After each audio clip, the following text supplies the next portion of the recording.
Halo teman-teman, bantu channel ini untuk berkembang ya.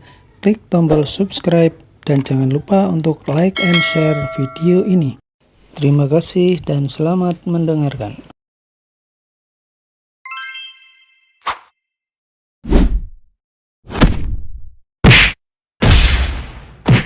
Bab 241, Memfitnah.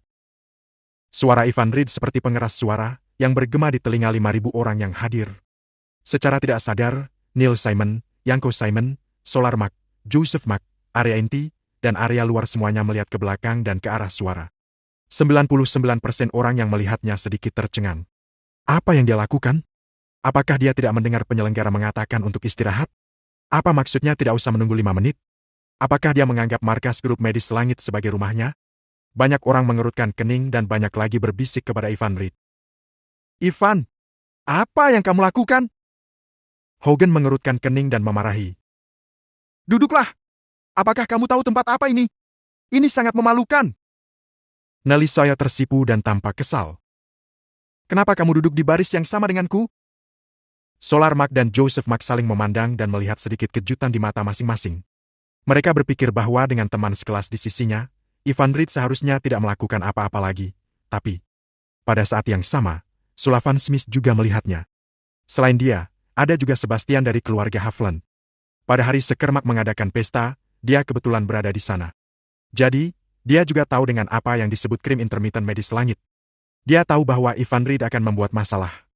Namun, dia tidak menyangka akan terjadi hari ini, apalagi saat ini. Hari ini adalah hari besar bagi keluarga Simon dan keluarga Smith. Jika dia melakukannya, dia akan menyinggung dua keluarga besar pada saat yang sama. Satu keluarga bangsawan dan yang lainnya adalah peringkat pertama di daftar orang kaya Giant. Jika kedua keluarga bekerja sama untuk menekan Ivan, maka bahkan pimpinan provinsi Giant juga tidak bisa melakukan apapun.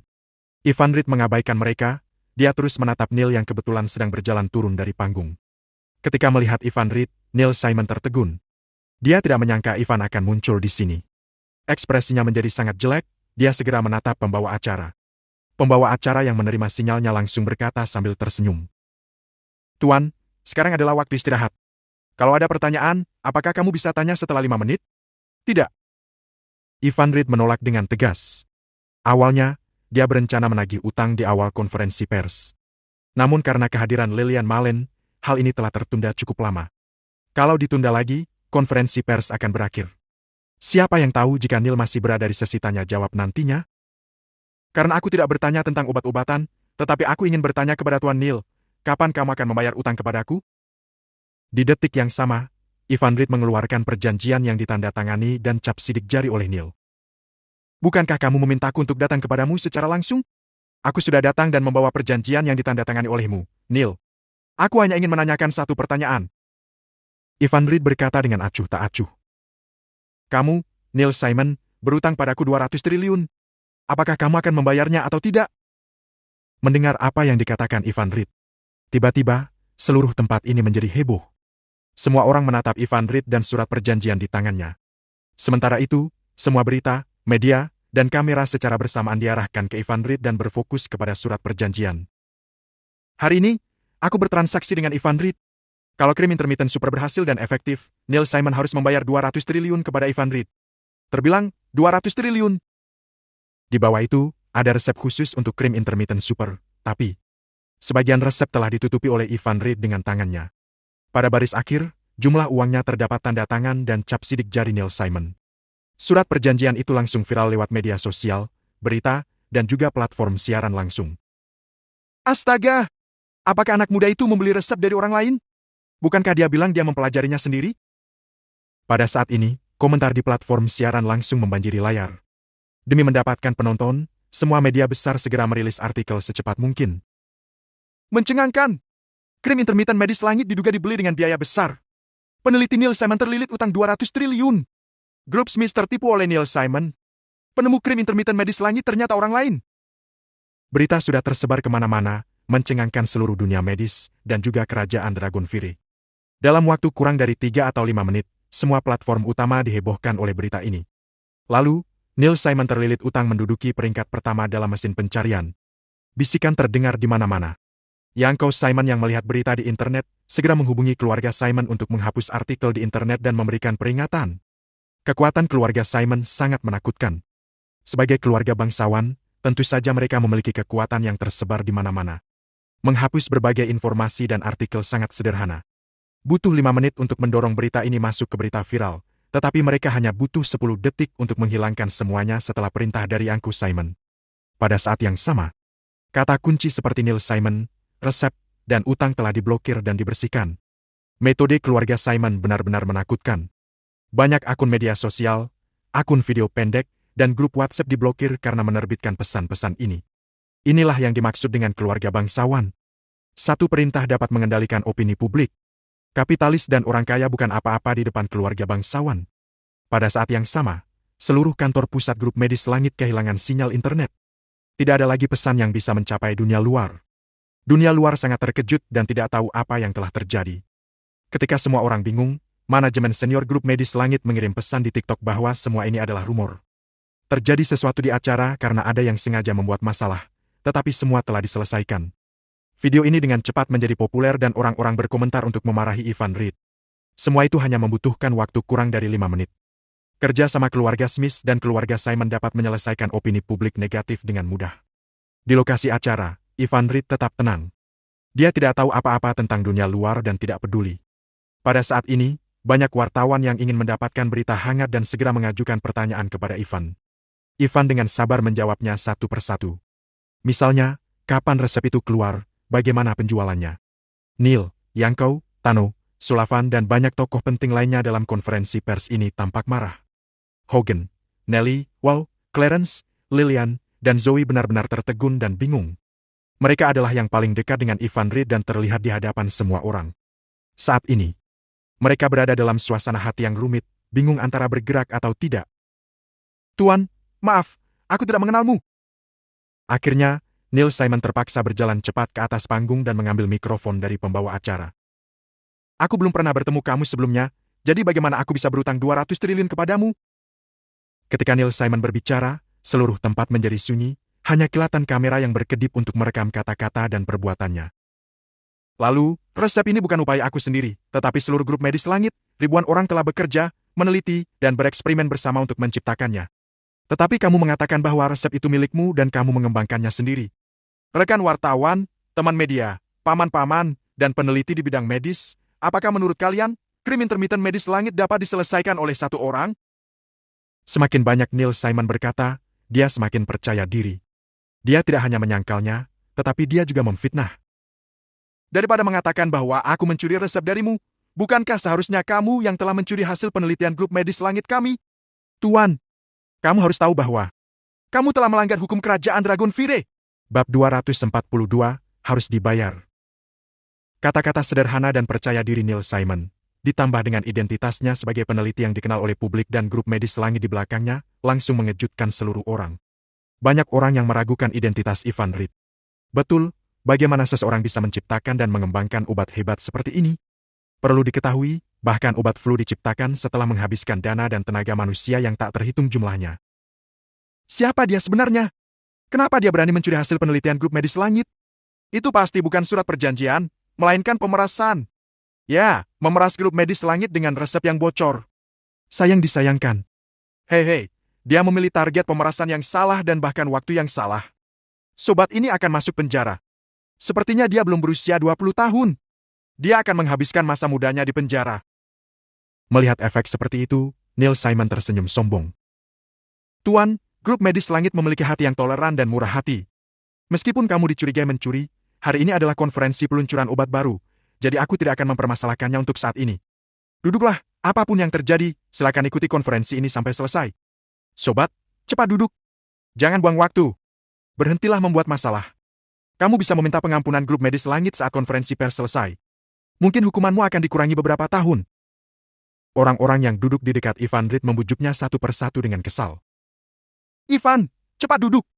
Kamu tidak mungkin dapat mengembangkan obat seperti itu. Kamu harusnya tahu diri. Haha. Wal Louis sudah kesal sejak tadi, sehingga langsung menggunakan kesempatan ini untuk memarahi Ivan Reid. Seorang pencuri yang mencuri penelitian bahkan berani mengancam grup medis langit. Betul, tidak tahu malu. ucap Nelly Sawyer sambil menepuk dada. Untung saja, aku tidak bersama dengannya. Kalau tidak, aku akan menyesal selamanya. Sampah, benar-benar memalukan satu sekolah denganmu. Tidak heran kamu bisa dikeluarkan dari sekolah. Clarence Chaucer dan Zoe Jerry yang pernah menjadi bawahannya juga menghinanya. Mulai sekarang, Ivan Reed dan aku tidak akan pernah tidak memiliki hubungan sama sekali lagi. Hogan cukup tegas, dia mengumumkan keputusan itu bahkan tanpa melihat Ivan Reed. Pada saat yang sama, dia menambahkan dengan nada yang dingin.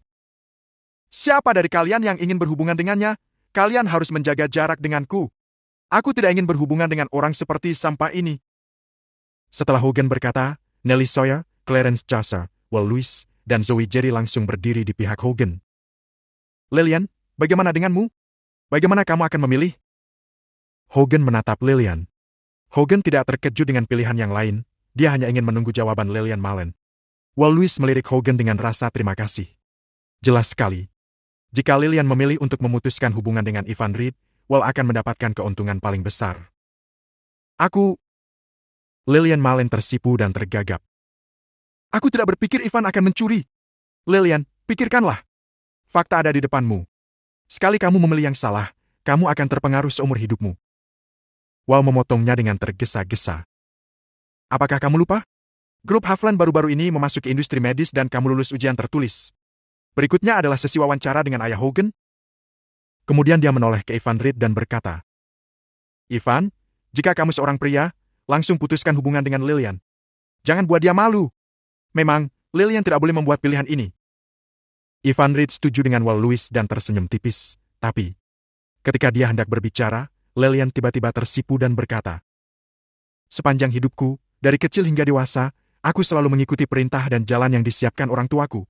Kali ini, aku ingin memilih sendiri. Ivan. Mata besar Lillian dipenuhi air mata dan hatinya sangat bergejolak. Meskipun aku lebih tua sedikit darimu, izinkan aku memanggilmu Ivan. Sebenarnya aku menyukaimu. Aku bersedia berdiri di sisimu. Sekalipun aku akan mengalami penderitaan ke depannya, aku juga tidak ingin menyesal tentang cinta masa sekolah ketika tua nanti. Lillian mengatakan banyak hal dalam satu tarikan napas. Ini adalah pertama kalinya dalam hidup, dia begitu berani, dan mengatakan begitu banyak kepada lawan jenis. Ini juga pertama kalinya, dia menyatakan cinta kepada seseorang. Untuk sesaat, Hogan dan semua orang begitu terkejut hingga mulut menganga. Orang-orang di sekitar mereka sangat tercengang. Anak kecil memang sangat polos. Mereka mengira cinta bisa menjadi segalanya, tetapi tidak tahu bahwa cinta adalah hal termurah di dunia. Muda, bodoh, haha. Belum lagi, bahkan Ivan Reed sendiri sangat terkejut. Dia tidak menyangka Lillian akan mengatakan ucapan seperti itu. Ivan langsung menatap ke arah Will Lewis. Will Lewis sangat marah dan matanya memerah sampai terlihat garis-garis darah. Lillian, ketika kamu mengingat hari ini, kamu pasti akan menyesalinya seumur hidup. Bukan urusanmu. Balas Lillian dengan tegas. Karena sudah berada di pihak yang berbeda dengan orang-orang itu, dia tidak perlu menghormati mereka lagi. Ya, dia memang pemalu. Namun, rasa malu tidak berarti dia polos. Apakah kamu masih ingin bergabung dengan grup Haflan? Tanya Hogan dengan nada lemah. Lillian memelototinya. Bukan urusanmu juga. Kamu. Hogan sangat marah dan ingin terus mengatakan sesuatu.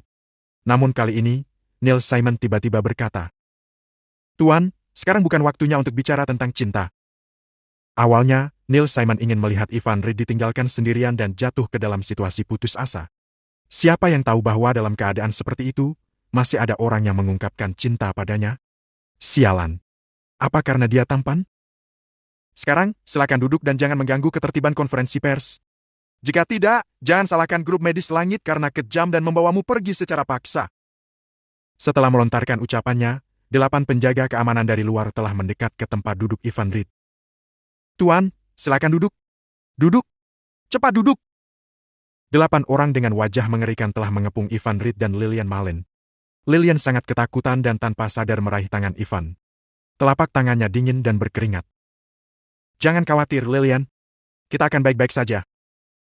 Tatapan Ivan Reed lembut dan suaranya terdengar seperti sihir yang membuat Lillian merasa sangat tenang. Panggilan Lillian membuatnya semakin bersemangat dan ceria. Karena nada panggilan Ivan terdengar cukup ramah. Lillian cantik dan memiliki tubuh yang seksi. Setelah menyatakan cinta kepada Ivan Reed pada kondisi seperti ini, apa alasan Ivan menolaknya? Jika Ivan menolaknya, bukankah itu sangat kejam? Setelah menghibur Lillian, Ivan Reed melirik 8 penjaga keamanan dan kemudian menatap Neil Simon. Kemudian, sudut bibirnya sedikit terangkat. Dingin. Detik berikutnya, suara dingin bergema di seluruh tempat. Bajingan, membayar utang adalah kewajibanmu. Apa-apaan kamu? Apa kamu merasa sombong karena berada di wilayahmu? Tidak mau membayar utang dan justru memfitnahku? Kamu benar-benar bajingan tidak tahu diri. Hari ini, kamu harus membayar utang 200 triliun. Kamu harus membayarnya walaupun siapapun yang datang. Bab 243, kamu berutang kepadaku. Ivan Reed jarang mengucapkan kata-kata kotor. Dia biasanya hanya berkata sialan, astaga dan sejenisnya. Namun, dia benar-benar sangat marah kali ini. Benar-benar. Neil benar-benar tidak tahu malu. Ivan tidak pernah melihat orang seperti ini. 200 triliun tidak ada apa-apanya bagi keluarga Simon. 200 triliun hanyalah keuntungan selama 1,5 tahun. Setelah merilis krim intermittent super, keluarga Simon bisa mendapatkannya kembali dalam waktu 3 bulan dengan koneksi dan kekuasaan mereka. Lalu sekarang, mereka tidak mau membayarnya. Selain tidak mau membayar utang, dia justru memfitnah Ivan yang mencurinya. Haha.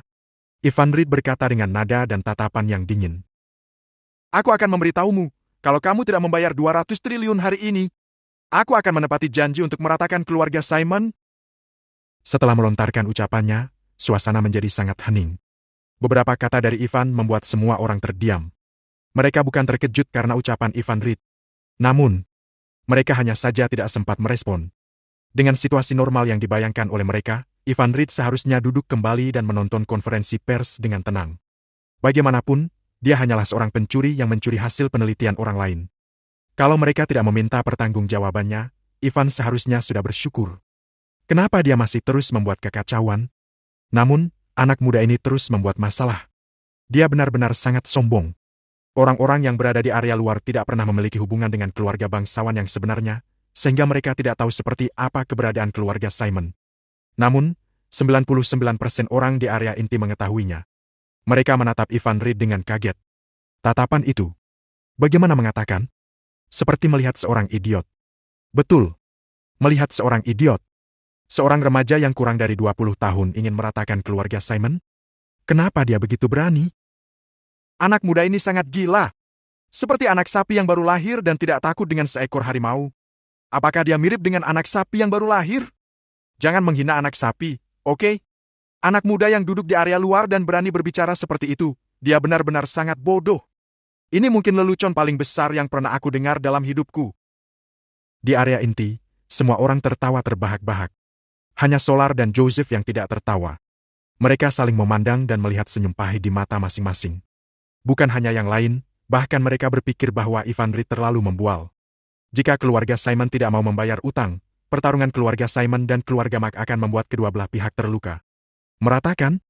Hal itu benar-benar seperti mimpi. Hanya satu orang yang mengira Ivan Reed bisa melakukannya. Orang itu adalah Sebastian. Hanya karena satu alasan, Putri Raja Kota Giant pernah menciumnya. Satu alasan itu sudah cukup meratakan keluarga Simon. Terlebih lagi, hal ini adalah kesalahan keluarga Simon. Semua orang juga tahu dengan sumber krim intermittent super ini. Kalau Raja Kota Giant menyelidikinya, semua akan ketahuan dengan cepat. Kalau keluarga Simon memprovokasi kediaman Raja Kota Giant, maka sama seperti harimau yang melawan naga di atas langit. Saat itu, mereka bahkan tidak tahu bagaimana kematian mereka.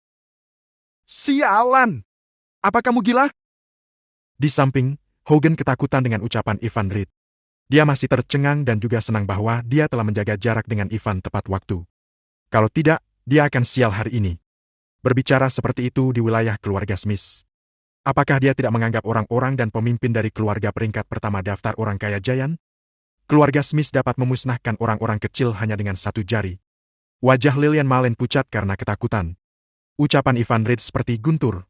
Meskipun dia menyukai Ivan, dia juga merasa bahwa Ivan gila. Bagaimana dia bisa berbicara seperti ini dalam situasi sekarang? Awalnya, keluarga Smith dan Neil Simon ingin melepaskan Ivan karena banyak keluarga besar dan orang penting yang hadir di sini. Namun, sekarang, mereka punya banyak alasan untuk menyerangnya di sini. Benar saja. Setelah pikiran itu terlintas di benak Lillian. Di panggung konferensi pers, wajah Neil Simon semakin pucat. Dia menatap Ivan Reed dengan tatapan tegas. Meratakan keluarga Simon? Hanya kamu? Aku, Neil Simon, memohon padamu untuk datang dan meratakan keluarga Simon. Sudahlah, bawa dia pergi dari sini. Neil memberikan perintah kepada 8 penjaga keamanan. Hampir detik yang sama, 8 dari mereka menyerang bersamaan. Masing-masing dari mereka adalah orang yang dipilih dengan baik. Kualitas mereka berada di atas orang-orang biasa, mereka adalah orang-orang yang sudah mencapai batas dan juga memegang tongkat listrik. Arus melonjak dari 8 tongkat listrik, dari 8 arah berbeda, tanpa jalan buntu, dengan cepat mendekati Ivan Reed. Orang luar tidak bisa melihat apa yang terjadi di dalam. Mereka begitu jauh sehingga Joseph dan Solar bahkan tidak bisa menyelamatkannya tepat waktu dan ekspresi mereka juga berubah. Neil Simon pun tersenyum. Ivan Reed bodoh, lucu sekali kamu. Hanya itu saja? Apa kamu masih berani menagih utang kepada keluarga Simon? Dengan apa? Dengan kepalamu. Apakah akan terjadi sesuatu? Wajah Sebastian menjadi pucat karena ketakutan. Jika Ivan Reed mengalami kecelakaan di sini, Alina Barnes akan sangat marah. Begitu putri kecil dari keluarga Barnes marah, hal itu akan menjadi masalah besar. Berapa banyak orang di seluruh Giant yang bisa menanggungnya? Namun, pada saat ini, sebuah pemandangan aneh muncul. 8 orang tadi tiba-tiba mematung dan terdiam di tempat. Semua orang tidak tahu apa yang sedang terjadi. Boom! Tiba-tiba terdengar suara terendam. Kemudian, 8 penjaga keamanan terpental sejauh 7 atau 8 meter dan menabrak kursi mereka. Terdengar suara tulang patah dan jeritan dari 8 orang itu. Setelah terjatuh, 6 dari 8 orang sudah pingsan.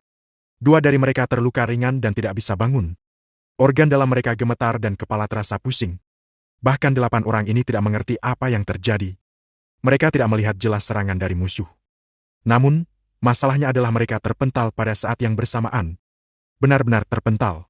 Mereka sempat terbang setinggi 3 atau 4 meter dari lantai. Kedua orang yang masih sadar itu memandang Ivan Reed seolah-olah mereka telah melihat hantu. Di detik yang sama, Ivan Reed muncul di depan Neil Simon. Selain itu, Lillian juga berada di sisinya. Tidak ada yang tahu bagaimana Ivan sampai di sana dan bagaimana dia tiba-tiba muncul. Ivan seperti hantu. Bahkan Lillian yang muncul bersamanya juga bingung. Kamu! Saat Neil Simon melihat Ivan, dia langsung berkeringat dingin karena ketakutan. Tanpa sadar, dia mundur beberapa langkah sambil menatap Ivan Reed. Kamu! Apa maumu? Ivan Reed mencekik leher Neil Simon dengan satu tangan dan mengangkatnya. Kedua tatapan yang tajam terus menatap wajah Neil. Aku ingin 200 triliun, oh. Ngomong-ngomong, kamu berutang 200 triliun kepadaku, tapi sekarang, kamu harus menambahkan 200 triliun lagi. Untuk membeli nyawamu. Bab 244, menyingkirlah. Selain itu, kamu harus menambah 1000 triliun lagi. Kalau kamu memberikannya, aku tidak akan meratakan keluarga Simon. Ucapan Ivan Reed seperti pisau yang menusuk jantung Neil Simon. Pada saat ini, dia tidak tahu bagaimana Ivan Reed muncul di dekatnya dan bagaimana 8 pengawalnya terpilih yang sudah mendekati petarung bisa dikalahkan. Dia tidak punya waktu untuk berpikir terlalu banyak. Karena dia hampir kehabisan napas karena tercekik. Telapak tangan Ivan Reed seperti penjepit besi yang menjepit lehernya dengan keras. Dia merasa bahwa darah di tubuhnya tidak bisa lagi mengalir, wajahnya memerah, dan dia dengan putus asa membuka mulutnya untuk bernafas dan berbicara. Dia tiba-tiba menyesalinya. Dia seharusnya memberikan 200 triliun waktu itu. Namun sekarang, Neil tidak dapat berbicara atau memberikan uangnya bahkan jika dia mau, karena dia sama sekali tidak dapat membuka mulutnya.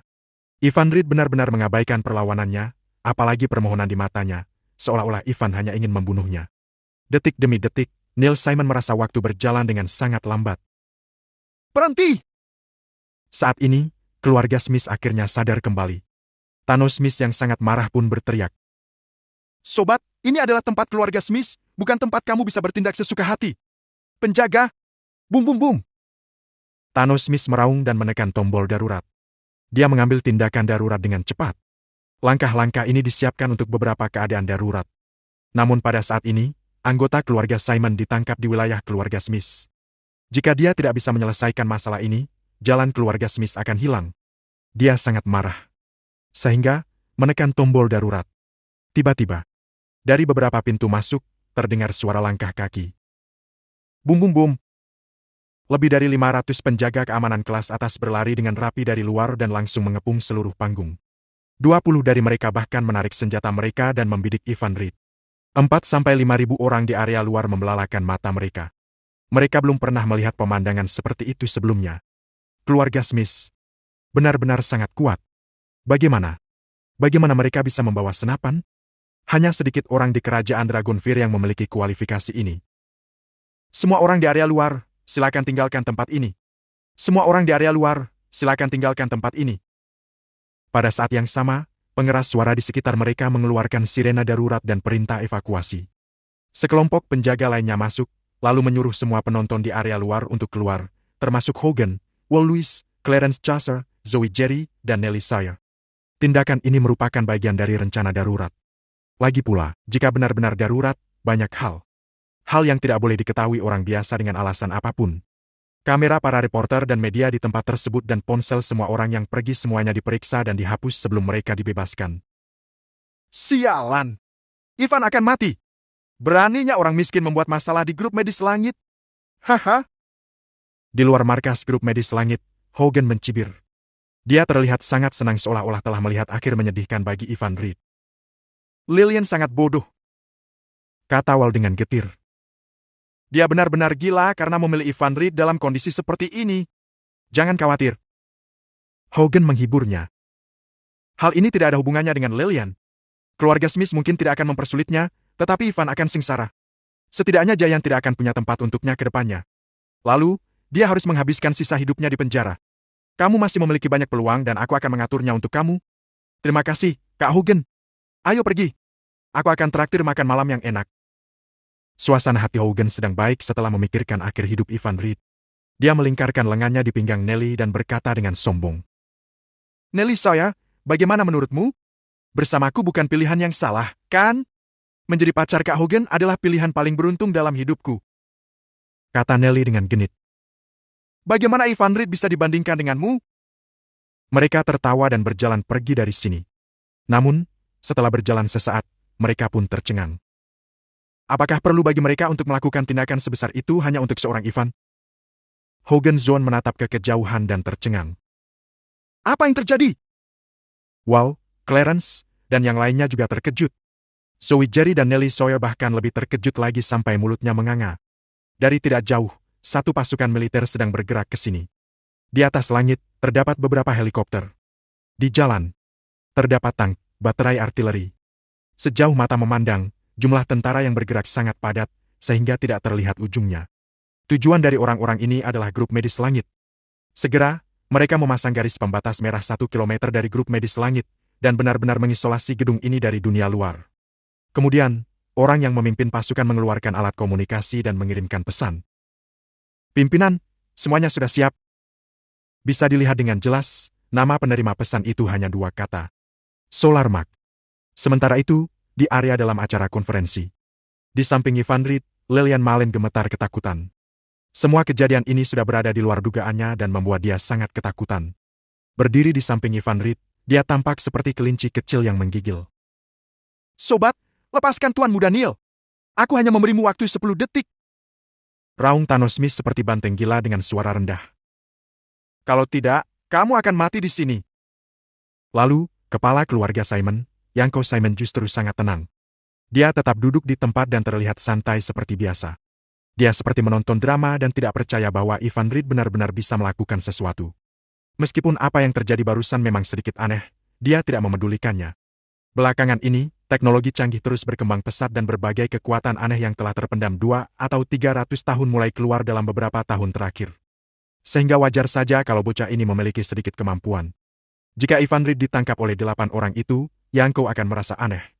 Lagi pula, Ivan tidak bodoh. Dia tidak akan berani membuat masalah di sini tanpa kemampuan. Namun, semua kekuatan Ivan tidak ada gunanya. Lebih dari 20 senjata diarahkan padanya. Kemana dia bisa pergi? Siapapun kamu tidak akan berguna di depan senapan. Yanko telah hidup cukup lama untuk mengetahui bahwa memang ada orang yang bisa menghindari peluru. Namun, orang itu pasti bukan anak muda seperti Ivan Reed, yang baru saja lulus dan masih muda. Itulah kenapa Yanto tidak ingin memberikan 200 triliun. Menurutnya, jika keluarga Simon tidak bisa menangani seorang anak muda yang baru lulus dari universitas, apalagi yang bisa mereka lakukan? Jangan! Pada saat ini, Sebastian yang berada di area inti tiba-tiba berdiri. Sebastian takut akan terlambat jika tidak mengatakan apapun dalam kondisi ini. Kalau sesuatu terjadi pada Ivan Reed, selain kemarahan keluarga Barnes, Sebastian juga tidak bisa menemukan orang yang bisa mengobati penyakit kakeknya, Antiri Haviland. Terakhir kali kakek dan ayahnya bertemu Ivan Reed, mereka melewatkan kesempatan untuk berobat. Lalu, kali ini mereka tidak boleh melewatkannya lagi. Untungnya, keluarga Haviland dan keluarga Smith masih memiliki hubungan dan Thanos Smith juga mengenalnya. Bab 245, Aku akan membunuhmu. Tuan Smith, Ivan. Tuan Reed hanya gegabah sesaat. Mohon diampuni dan minta orang-orang Anda untuk mundur. Sebastian merupakan generasi muda keluarga Haviland yang sangat hebat dan berbicara pada tingkat yang sangat tinggi. Aku tahu diriku memang tidak pantas mendapatkan penghormatan, tapi saya bersedia memberi keluarga Smith 2,1 triliun sebagai kompensasi. Tolong lepaskan Tuan Reed. 2,1 triliun? Thanos Smith tidak menyangka Sebastian akan berdiri dan berbicara. Dia sedikit terkejut, tapi orang-orang seperti dia tidak akan menunjukkan tingkat ekspresi terkejut, tetapi dia langsung melirik ke Yanko Simon. Tapi Yanko Simon tidak berbicara atau memberikan instruksi apapun. Jadi dia langsung mengerti. Apakah Anda pikir keluarga Smith saya adalah seorang pengemis? Apakah kami membutuhkan 2,1 triliun dari kamu? Jika kamu tahu dirimu tidak pantas dihormati, menyingkirlah. Kalau kamu berani mengatakan sepatah kata lagi, aku akan menghancurkan keluargamu. Sebastian terkejut. Dia hendak berbicara lagi. Namun, sebuah suara yang berani memotongnya. Aku ingin tahu apakah keluarga Mac bisa dihormati? Di detik yang sama, di tengah kerumunan, Solar dan Joseph berdiri. Orang yang berbicara adalah Solar Mac. Dia berasal dari militer. Meskipun dia jarang berbicara dalam keluarga, semangat militernya sangat kuat di luar. Selama dia memutuskan sesuatu, dia tidak akan mempedulikan siapapun. Setelah berdiri, dia langsung mengeluarkan senjatanya dan membidik Thanos Smith. Thanos Smith, beritahu orang-orangmu untuk turun, atau aku akan meratakan tempatmu. Keluarga Mac. Thanos Smith dan Yanko Simon langsung mengenali dua orang ini ketika mereka berdiri. Mereka mungkin tidak tahu Solar Mac, tetapi mereka pasti kenal dengan Joseph yang tidak berbicara dan sangat tenang di sebelah Solar Mac. Dia adalah putra keluarga Mac, pewaris generasi berikutnya dan seorang petarung paling hebat dari keluarga Mac. Kekuatannya telah jauh melampaui kepala keluarga Mac saat ini, Heli Mac. Selain Yanko Simon dan Thanos Smith, kebanyakan orang di area inti langsung mengenali mereka. Ekspresi orang-orang ini tiba-tiba membeku. Siapa si anak muda yang telah menggoyangkan dua tokoh tinggi keluarga Mac itu? Kemunculan dua orang ini membuktikan bahwa keluarga Mac akan menggunakan semua untuk menyelamatkan nyawa anak muda ini. Tuan Smith! Pada saat ini, suara cemas datang dari walkie-talkie di tubuh Thanos Smith. Gedung kantor pusat kita, gedung, dikelilingi oleh orang-orang dari Departemen Perang, aku. Sebelum dia selesai berbicara, suara itu menghilang. Sementara itu, di pintu masuk, sekelompok orang bergegas masuk. Tempat yang hanya bisa menampung 10.000 orang, dibanjiri orang dengan jumlah hampir 20.000 orang. Tiba-tiba, kerumunan itu bergerak. Para tentara berdiri di setiap posisi dan membawa senjata di tangan mereka. Tanpa terkecuali, ujung senjatanya ditujukan pada 200 orang yang mengepung Ivan Reed di atas panggung. Pada saat yang sama, ujung senjata juga mengarah ke Thanos Smith, semua anggota keluarga Smith, dan bahkan Yanko Simon. Ivan Reed bahkan sedikit terkejut melihat pemandangan seperti ini. Dia hanya ingin menagih utang, bukan? Dia bisa menanganinya sendiri. Oke. Neil Simon yang dicekik oleh Ivan semakin menderita. Berkat latihan seni bela diri dari kecil, meskipun dia bukan seorang petarung, kualitas fisiknya jauh lebih tinggi daripada orang biasa. Kalau tidak, dia pasti sudah mati dari tadi. Meski begitu, dia sangat tidak nyaman dan mulai kehilangan tenaga untuk melawan. Wajahnya berubah dari merah menjadi biru. Itu adalah tanda bahwa dia tidak bisa bertahan lagi. Bocah, apakah kamu sudah selesai? Akhirnya, Yanko Simon tidak bisa duduk diam lagi. Dia tahu dengan kemunculan keluarga Mac, masalah hari ini tidak bisa diselesaikan oleh keluarga Smith yang kecil ini. Lalu, dia memutuskan untuk terlibat. Namun, dia tetap tidak panik walaupun ditodong senjata oleh 20.000 orang. Dia sangat tenang. Sebagai kepala keluarga bangsawan, dia sudah pernah melihat pemandangan yang lebih mencengangkan dari ini. Dia perlahan bangkit dan berjalan menuju Ivan Reed. Semua orang segera memberi jalan untuknya. Setelah berdiri di hadapan Ivan Reed, dia menggunakan tatapan yang tenang, superior, bersedekah, dan bahkan memerintah. Karena keluarga Mac sudah muncul, aku tentu saja harus menghargai mereka. Lepaskan Neil, aku akan berpura-pura bahwa kejadian ini tidak pernah terjadi. Lalu, terkait uang 200 triliun itu, aku akan memberimu 100 triliun. 100 triliun yang tersisa akan dianggap sebagai kompensasi kekacauan yang telah kamu buat terhadap keluarga Smith dan grup medis langit. Kita akan menyudahi masalah ini. Kalau Ivan memberitahu bahwa dia kenal dengan keluarga Mark sejak awal, Yanko pasti akan membayar dia 200 triliun. Bagaimanapun, keluarga bangsawan jarang berkonflik langsung. Namun, dia tidak bisa membayar semua utang setelah apa yang terjadi. Kalau tidak, harga diri keluarga Simon akan tercemar. 100 triliun merupakan penghormatan yang sangat tinggi untuk keluarga Mark. Di area inti, orang-orang hebat lainnya dan orang-orang kaya semuanya memuji kemurahan hati dan ketegasan Yanko Simon. Mereka juga berpikir bahwa Ivan Reid sangat beruntung bisa mendapatkan uangnya. Tidak peduli siapa yang menemukan resep itu. Ivan Reid harusnya puas dengan 100 triliun, bukan? Kamu pikir kamu siapa? Apakah keluarga Mark membutuhkan rasa hormatmu? Kenapa kamu berpikir dirimu pantas untuk berbicara dengan nada memerintah dan superior di depanku? Lalu, detik berikutnya, siapapun tidak menyangka bahwa Ivan Reid masih tidak mau melepaskannya. Dia justru berkata, "Aku sudah mengatakannya, resep 200 triliun, nyawa dia 200 triliun, dan seluruh keluarga Simon 1000 triliun. 1400 triliun, tidak boleh kurang 1 sen pun." Kekuatan yang tiba-tiba meningkat membuat Neil Simon semakin menderita. Dia memandang Yanko Simon dengan tatapan memohon. Sekarang dia hanya ingin hidup dan berharap Yanko Simon bisa menyelamatkannya. Kedengarannya seperti orang bisu yang meminta bantuan. Namun, Yanko meletakkan tangan ke belakang. Tidak ada niat untuk menyelamatkannya sama sekali. Ada ratusan atau puluhan orang seperti Neil Simon di keluarga Simon? Apakah menurutmu nyawa Neil bernilai 200 triliun? Yanko Simon masih saja tidak peduli dan bersikap tenang. Tapi, apakah kamu berani membunuhnya? Jika kamu berani menyentuhnya, maka kartu truf terakhir kamu akan hilang. Bocah! Apakah kamu punya nyali? Oh! Ivan Reid berkata kepada Neil Simon. Lihat, bukannya aku yang ingin membunuhmu, tapi dia menolak untuk menyelamatkanmu. Ini salahnya. Jangan mencariku setelah kamu mati. Krak! Detik yang hampir sama, terdengar suara patah tulang. Neil Simon yang masih melawan sebelumnya, sudah tidak bergerak.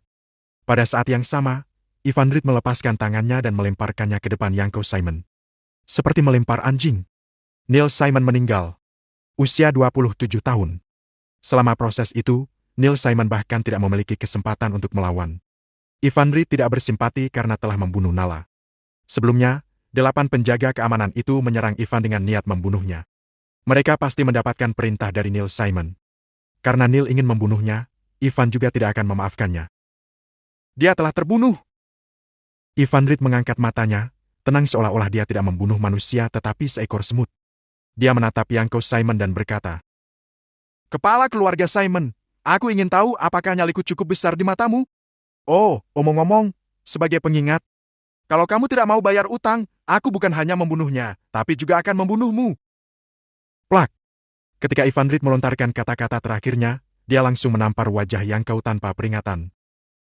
Tamparan ini adalah peringatan awal untukmu. Bab 246, Sedih. Plak!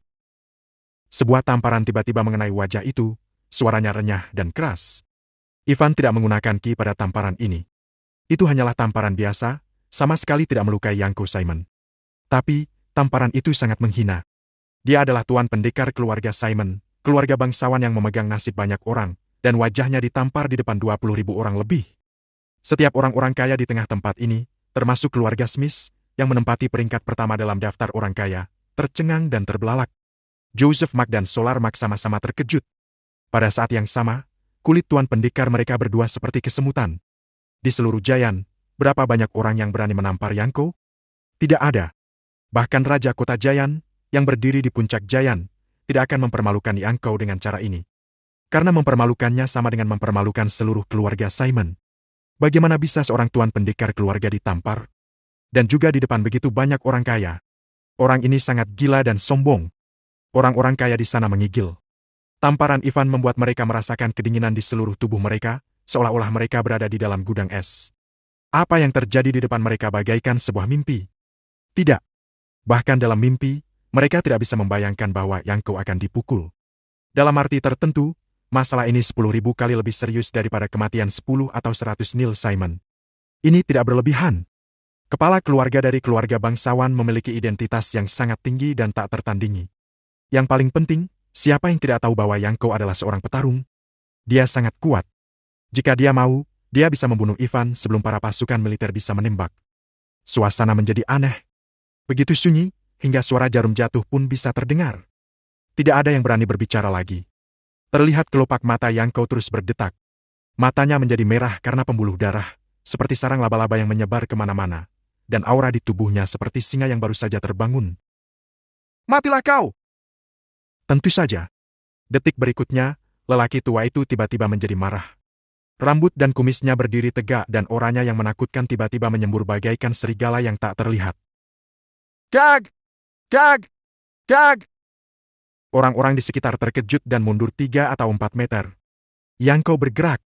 5 jarinya terbuka lebar dan melengkung menjadi cakar, dengan cepat meluncurkan serangan ke arah Ivan, menyelimuti seluruh kepalanya dalam sekejap. Tidak ada yang bisa sanggup bereaksi terhadap kecepatan seperti itu. Sebastian tidak bisa. Thanos Smith tidak bisa. Sullivan Smith tidak bisa. Solar Mark tidak bisa. Joseph Mark tidak bisa. Semua orang yang ada di sana, bahkan 20.000 pasukan yang ada, semua tidak bisa. Dia begitu cepat sampai meninggalkan bayangan di tempat dia sebelumnya. Yang lain tidak bisa, tapi Ivan bisa. Saat cengkeraman itu hendak menyentuh rambutnya, Ivan yang tertegun dan tak bergerak, tiba-tiba mengedipkan matanya, memukul, dan mengenai Tuan Pendekar Yangko. Dalam sekejap, ki di tubuhnya mengalir deras seperti ketika membuka pintu air bendungan, mengalir deras dan liar. Energinya lebih besar daripada Yangko. Ivan bergerak belakangan, tapi pukulannya mengenai Yangko lebih dulu. Tiba-tiba, Yangko berkeringat dingin dan diselimuti ketakutan yang tak terbatas. Pupil matanya mengecil dengan cepat. Rasa penyesalan langsung melonjak di dalam hatinya. Tapi semua sudah terlambat. Bu! Dengan suara teredam yang keras, Yangko tidak punya waktu untuk bereaksi dan pukulan Ivan sudah mendarat di wajahnya. Seluruh wajah Yangko tiba-tiba menjadi cekung ke dalam seperti roti yang dihancurkan oleh palu dan dengan semua fitur wajahnya dipelintir menjadi satu. Namun, meski begitu, kekuatan Ivan masih belum habis, masih bergerak maju keluar. Paf! Darah mencuat, Tuan Pendekar Yangko hancur seperti semangka, dan tubuhnya terbang 70 atau 80 meter, darahnya memenuhi ruangan dengan garis darah ketika dia terhempas di udara.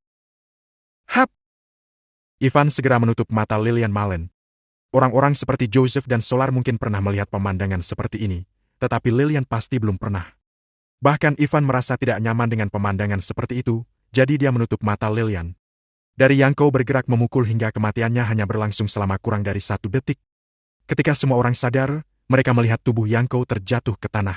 Darah di mana-mana, Tuan Pendekar yang hancur, dan mayat tanpa Tuan Pendekar. Banyak orang kaya langsung menjadi pucat, dan rasa jijik menyerbu mereka. Banyak orang yang muntah. Pemandangan itu penuh dengan kekacauan. Namun, meski mereka muntah, pandangan mata mereka masih tertuju pada tubuh itu. Tidak ada alasan lain, itu semua karena dari pakaian, identitas, dan situasi di tempat. Tidak sulit bagi mereka untuk melihat siapa mayat tanpa Tuan Pendekar itu. Itu pasti Yangko. Pupil langsung berkontraksi, membesar, mengecil, membesar lagi. Tingkat dingin muncul di kulit Tuan Pendekar, jiwa berdetak dan gemetar. Wajah Solar dan Joseph menjadi pucat. Lebih pucat dari kertas putih. Otak mereka berdengung.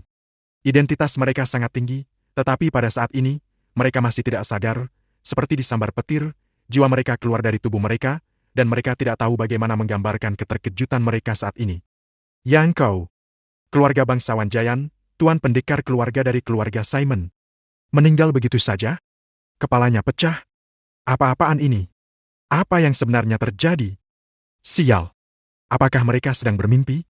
Banyak orang menampar diri mereka sendiri. Setelah merasakan rasa sakit yang membakar, mereka yakin ini realita dan bukan mimpi. Yangko, Tuan Pendekar keluarga Simon, yang pernah memimpin keluarga Simon ke tingkat yang lebih tinggi, sudah mati.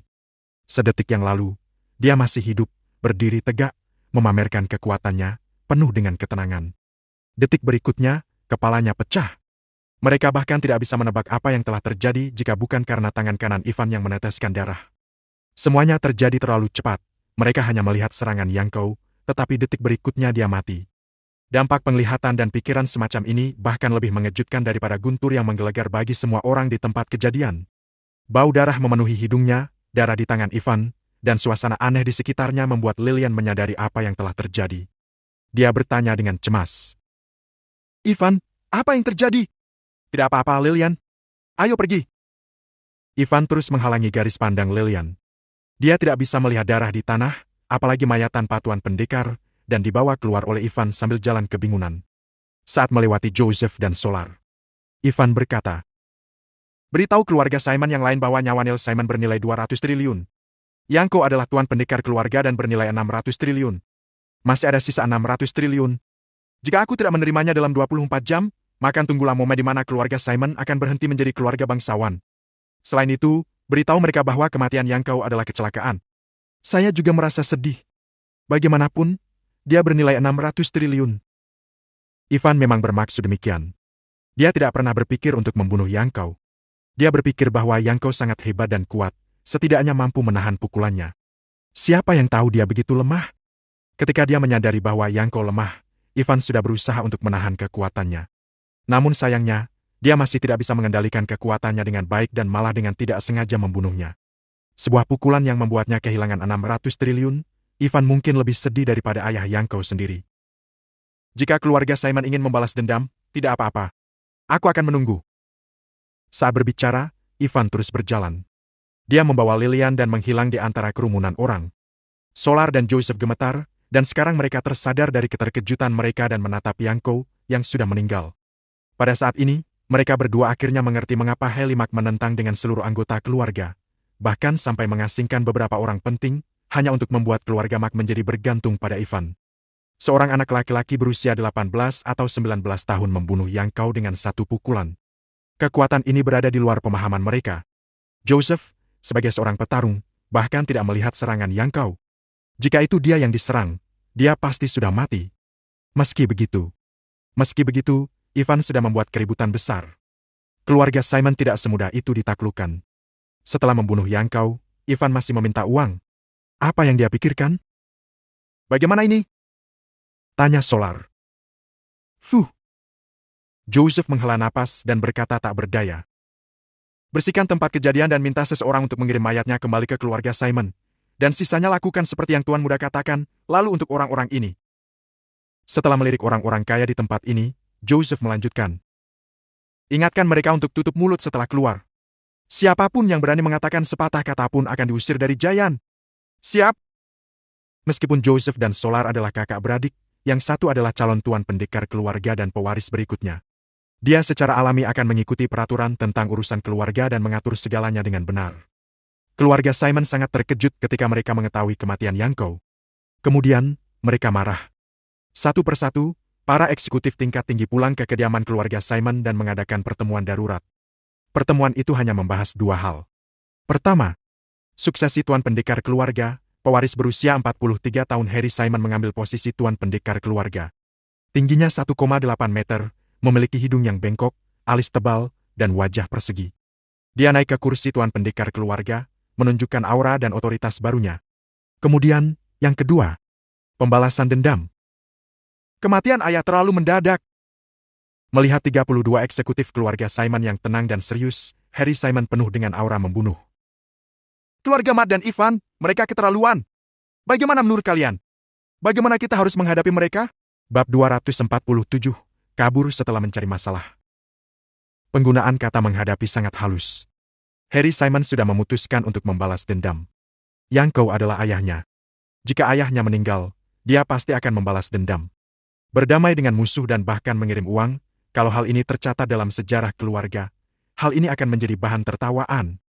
Di ruang pertemuan, ada 32 orang, yang masing-masing adalah tokoh inti keluarga Simon, yang bertanggung jawab atas setiap cabang keluarga. Seperti keuangan, bisnis, dan pejabat. Setiap dari mereka berkabung. Mereka sulit untuk tidak sedih. Yangko, di generasi keluarga Simon ini, bisa dikatakan sebagai Tuan Pendekar kemakmuran. Tanpa kepemimpinan Yangko, kejatuhan keluarga Simon yang dimulai sejak generasi sebelum Yangko, pasti tidak bisa dihentikan. Dia telah berkuasa selama beberapa dekade dan jarang membuat kesalahan. Tidak ada yang menyangka bahwa dia akan pergi begitu tiba-tiba. Untuk menghadapinya, Tuan Pendekar, aku rasa masalah ini perlu didiskusikan. Di kiri Harry Simon, seorang lelaki tua yang seumuran dengan Yangko perlahan berbicara. Namanya Yagil Simon, adik Yangko dari ibu yang sama. Kita semua tahu seberapa kuatnya Yangko. Di seluruh keluarga Simon, kecuali pelindung keluarga, tidak ada yang sanggup menjadi tandingannya. Dan sekarang dia mati di tangan seorang pria bernama Ivan. Kalian semua sudah melihat rekamannya. Perlambat 1000 kali, dan kita masih tidak bisa melihat gerakan pemuda itu. Perlambat 10.000 kali, barulah kita bisa melihat bayangannya. Yagil Simon tersenyum pahit. Kalian semua sudah melihat rekaman ini. Kita semua tahu jelas bahwa alasan dari kekalahan Tuan Pendekar adalah karena beliau terlalu meremehkan lawannya. Tentu saja, kecepatan dan kekuatan pemuda itu tidak masuk akal. Mengingat keadaan saat itu, siapapun dari kita akan meremehkannya. Tapi kali ini, aku rasa kita tidak boleh terlalu impulsif. Ya. Seorang lelaki tua di kanan Harry Simon juga berkata, Tuan, sobat itu terlihat aneh. Selain itu ada keluarga mag di belakangnya. Untuk menghadapinya, kita perlu membuat rencana jangka panjang. Namanya Rico Simon, dan statusnya sebanding dengan Yagil Simon. Mereka berdua adalah tangan kiri dan kanan Yangkau dan juga saudara Yangkau. Mereka juga yang lebih tua dari Harry Simon. Harry Simon, dalam posisinya, dia sangat ingin balas dendam, tetapi dalam hal kepentingan keluarga, masalah balas dendam ini sangat berbahaya. Jika tidak berhati-hati, maka kamu akan jatuh ke dalam jurang dan tidak akan pernah bisa kembali. Paman, aku tahu sobat itu cukup aneh, tapi kita punya pelindung bukan? Mata Harry Simon dipenuhi dengan niat membunuh. Selama dia keluar, Ivan bukanlah apa-apa. Ya, kamu baru saja menjadi tuan pendekar keluarga, jadi tidak tahu. Dia tidak berada di Giant. Dia pergi ke Calvary dan baru akan kembali setelah 1 minggu. Kata Yagil. Tapi, keluarga Matt dan Ivan hanya memberi kita waktu 24 jam. Apakah kita benar-benar akan memberikan 600 triliun? Paman Yagil, kalau kita benar-benar memberikan 600 triliun, bukankah keluarga Simon akan ditertawakan banyak orang? Ya, 600 triliun tidak banyak, kita bisa memberikannya. Tapi ini tentang martabat keluarga Simon. Aku rasa kami tidak boleh memberikannya. Jika tidak, aku akan mengerahkan 500.000 pasukan untuk mengepung keluarga Mac dalam semalam, menangkap semua orang yang berhubungan dengan sobat itu, dan buat dia bunuh diri. Kali ini, sebelum Harry Simon berbicara sepatah kata pun, ruang pertemuan itu menjadi ramai penuh dengan amarah. Kematian Yangkau membuat mereka merasakan api amarah di hati mereka. Mereka tidak bisa melampiaskannya sehingga mereka sangat mudah marah, apalagi mereka yang berada di militer. Mereka menggebrak meja dan mengutuk keluarga Mac. Diam! Harry Simon mengetuk meja dengan tangannya dan menghela nafas. Jangan terlalu gegabah, mengerahkan pasukan adalah masalah besar. Bagaimana kamu bisa menggerakkan 500.000 pasukan seenaknya? Para pejabat tingkat tinggi tidak akan mengizinkanmu melakukannya. Meskipun Harry Simon ingin membalas dendam, dia masih dapat berpikir dengan jernih. Mengerahkan 80.000 sampai 100.000 pasukan adalah hal yang mudah dilakukan, dapat dianggap sebagai latihan perang. Tapi jika 500.000 pasukan memasuki Giant, jangankan pejabat kerajaan Dragonfire, Raja Kota Giant pun tidak akan tinggal diam. Jika orang-orang itu melakukan penyelidikan, hal ini akan mempengaruhi banyak orang yang dikendalikan oleh keluarga Simon. Begitu mereka dipecat, mereka akan melemahkan keluarga Simon. Ini akan berdampak serius pada keluarga. Yang paling penting adalah meskipun Harry ingin membalas dendam, hal ini tidak realistis kalau pelindung keluarga sedang tidak ada di sana. Sebenarnya dia juga tahu bahwa pelindung keluarga Simon tidak ada di Giant. Dia ingin balas dendam karena dia adalah putra Yangkau dan tuan pendekar keluarga Simon saat ini. Dia memiliki 2 identitas, jadi dia tahu dia tidak bisa membalas dendam, meski begitu dia tetap harus mengatakannya. Karena Yagil dan Rico Simon sudah membukakan jalan, dia langsung saja menggunakan jalan itu dan berkata, Paman Yagil, Paman Sed, aku terlalu gegabah. Ini memang sulit, seperti yang Anda katakan. Aku baru saja menjadi tuan pendekar keluarga. Banyak hal yang tidak aku ketahui. Paman, tolong bantu aku. Dengan 2 kalimat itu, dia melemparkan tanggung jawabnya kepada Rico Simon dan Yagil. Kita memang tidak bisa memberikan 600 triliun. Kata Yagil Simon.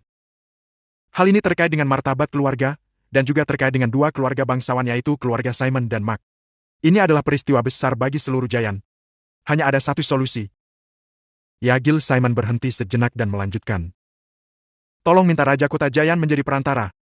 Mari kita duduk dan bernegosiasi dengan keluarga Matt dan Ivan.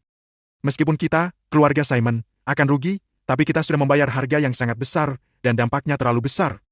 Jika kita dapat menanganinya tanpa menarik perhatian publik, lebih baik kita segera melakukannya. Soal tuan pendekar keluarga sebelumnya, lebih baik kita umumkan kalau Yako tiba-tiba sakit kritis dan tidak memberitahu penyebab sebenarnya. Baiklah, kita ikuti deh Paman Yagil. Harry Simon mengangguk. Penyebab sebenarnya dari kematian Yangkau tidak dapat diumumkan. Jika diumumkan, keluarga lainnya akan memanfaatkan masa vakum transfer kekuasaan dan menindas keluarga Simon dari segala aspek. Selain itu, penyebab kematian Yangkau, sejujurnya, sangat memalukan. Tidak berlebihan untuk mengatakan bahwa kematiannya adalah hal yang paling tidak dapat dijelaskan dan paling memalukan bagi keluarga Simon dalam ratusan tahun terakhir.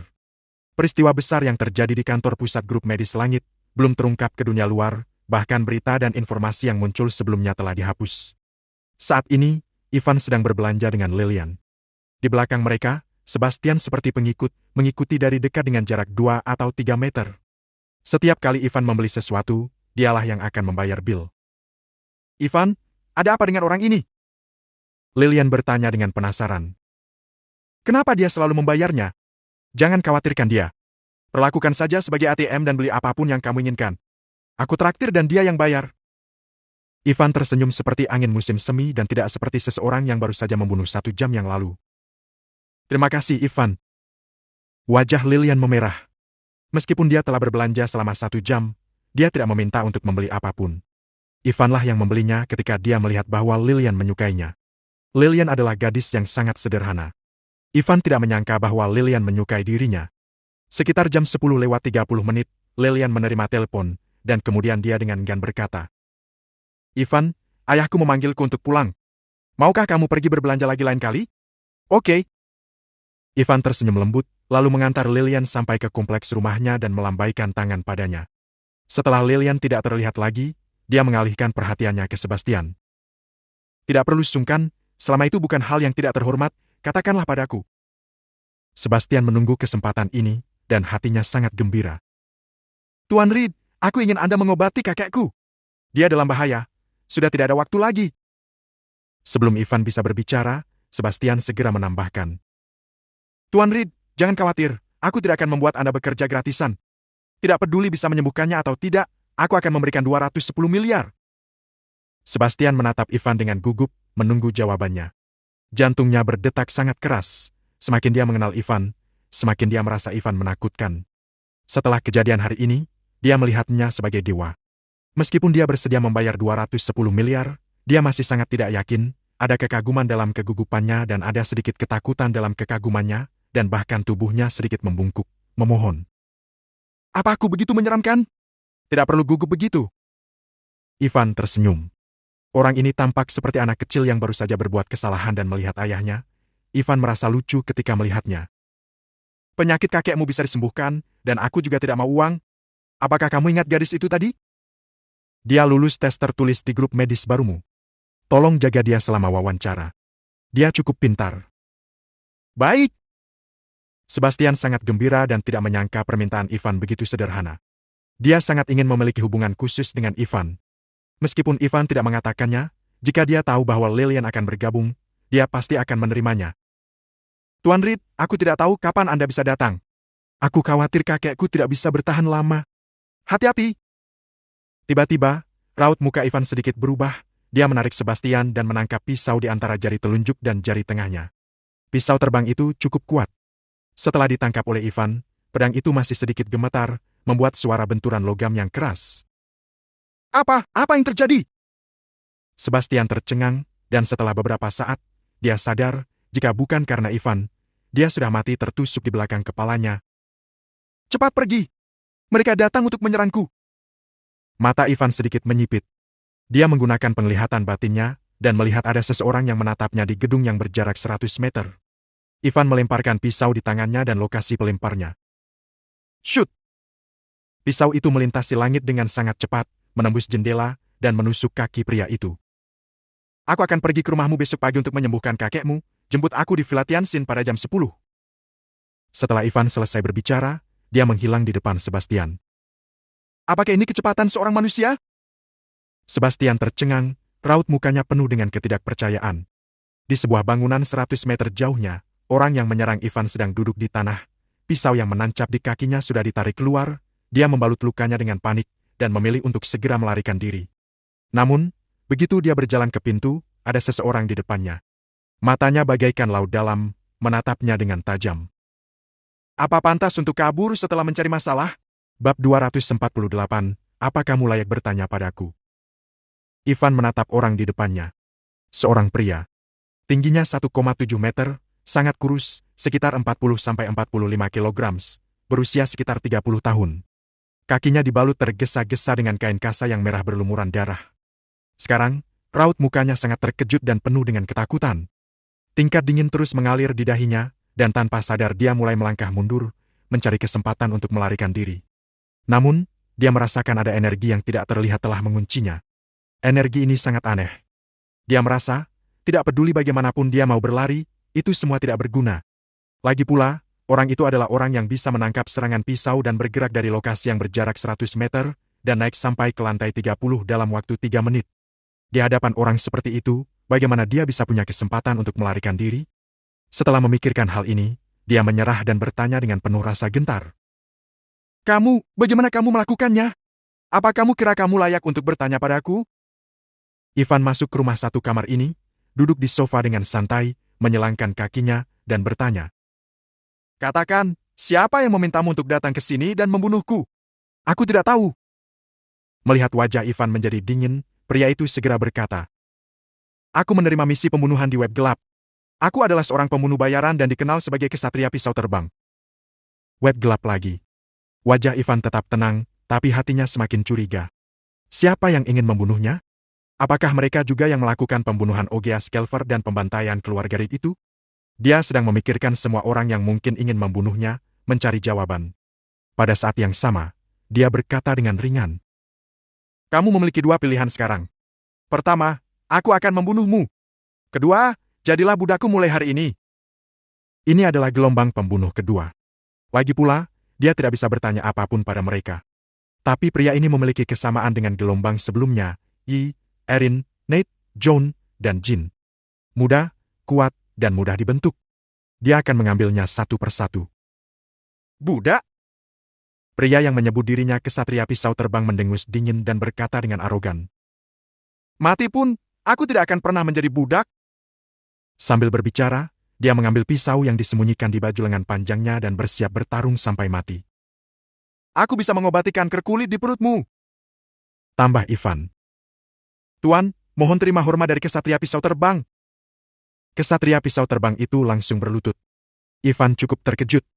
Dia tidak menyangka orang ini begitu lugas. Dia dapat dengan cepat berpindah dari bertarung sampai mati menjadi berlutut memberi hormat. Sulit bagi Ivan untuk menerima perubahan secepat ini. Sialan. Dia tidak mengikuti naskah. Menurut logika, bukankah seharusnya bereaksi sama seperti Erin, Nate, John, dan Jin, mencurigainya terlebih dahulu? Setelah memikirkannya, dia merasa lega. Tidak curiga, itu berarti orang ini cukup pintar. Lagi pula, Ivan dapat melihat sekilas bahwa yang orang ini menderita kanker, dan dia langsung menyebutkan jenis kankernya. Hal ini cukup untuk menunjukkan kemampuannya. Tapi dia merasa hal ini sedikit lucu. Apakah kamu tidak takut mati? Aku tidak pernah takut mati. Kata kesatria pisau terbang. Tapi aku takut rasa sakit dan tidak bisa makan atau minum air, dan aku tidak ingin diinfus setiap hari dan hidup mengandalkan akupuntur. Karena kamu bisa langsung melihat kondisi fisikku, kamu juga pasti tahu betapa sakitnya kanker itu. Ya. Ivan mengangguk kecil. Selama magang, dia telah melihat rasa sakit dari banyak pasien kanker. Penyiksaan pada pikiran dan tubuh telah membuat banyak orang tadinya bisa hidup selama bertahun-tahun, meninggal begitu saja hanya dalam beberapa bulan. Dan pria di depannya juga menderita kanker stadium akhir. Namun, tidak seperti pasien kanker biasa lainnya, pria ini adalah seorang petarung dan dapat memperlambat penyebaran sel kanker sampai batas tertentu, tetapi rasa sakitnya yang dia rasakan akan terus meningkat. Karena petarung cukup kuat, mereka bisa merasakan rasa sakit lebih jelas daripada yang lain. Lalu mengapa kamu percaya bahwa aku bisa menyelamatkanmu? Tanya Ivan lagi. Seseorang yang bisa menangkap lemparan pisauku, menempuh jarak 100 meter dan naik ke lantai 30 dalam 3 menit, lalu melihat kankerku secara sekilas. Orang sehebatmu bisa mengakhiri hidupku dengan sangat mudah, tidak perlu membohongiku. Oke, mulai sekarang, kamu akan mengikutiku. Tapi jangan panggil aku Tuan, aku tidak suka panggilan ini. Panggil aku Tuan Reed. Sebelum dia menyadarinya, Ivan sudah terbiasa dengan nama Tuan Reed. Gelar ini akan membuatnya tampak lebih bermartabat. Baik, Tuan Reed. Siapa namamu?